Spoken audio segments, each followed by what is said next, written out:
ఆలూరు నియోజకవర్గంలో Araku parliament BJP అభ్యర్థి కొత్తపల్లి గీత ఎన్నికల ప్రచారం ఘనంగా ప్రారంభమైంది.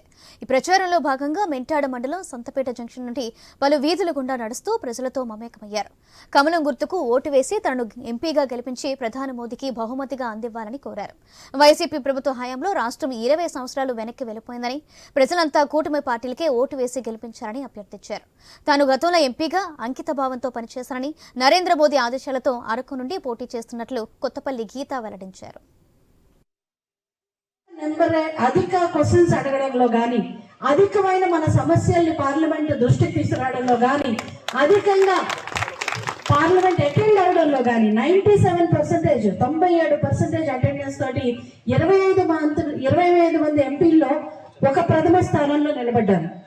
బహుశా అదే నాకు ఈ రోజు నరేంద్ర మోదీ గారి ఆశీస్సులు దొరకడానికి కారణం ఏంటంటే, నేను ఎంత చిత్తశుద్ధిగా పనిచేశానో ఆ చిత్తశుద్ధిని చూసే ఈరోజు అరకు పార్లమెంట్ ని బీజేపీ తీసుకుని 100% నేను గెలిస్తే గిరిజనులకు మంచి జరుగుతుందని చెప్పి నరేంద్ర మోదీ గారు నమ్మి నాకు ఈ బాధ్యత